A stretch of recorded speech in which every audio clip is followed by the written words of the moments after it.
When I began leading the digital transformation work, right, in the newsroom, we really thought that we could just produce the best work and then the world would come to us. We had forgotten one of the great lessons of the newspaper era, which is we never thought we could just produce the best work and the world would come to us.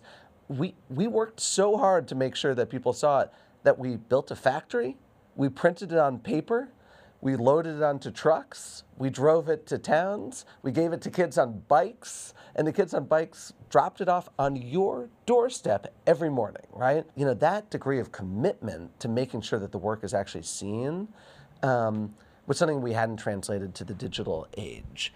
And so a big part of what we've been trying to do has basically been to find the modern playbook for that. And that includes experimenting with formats. So it used to be we published the big investigation, the big 6,000 word investigation that maybe you read every word of and devour it, or maybe you're someone who just doesn't have the time today, or maybe it feels like too daunting a task to take on. So we would publish it, and then everyone else would aggregate it and write the short form piece about it. Today, we are aggregating ourselves. So we are publishing it simultaneously with 5 takeaways, but we're also now publishing it with a vertical video, direct to camera, a reporter just saying, here's who I am, here's why I picked this target, here's the work I did, right? You talk about trust building, it's just this degree of candor and transparency around process, and here's what I found, and here's why you should believe it, and here's why it matters.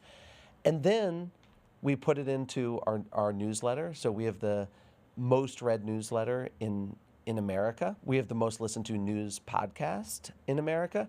So that same investigation will go to those places too. And all of these are different ways to reach different groups who may prefer to listen to the news or watch the news, or want it short and tight, or a large number of our readers want to digest every detail, which is part of what makes our work so impactful.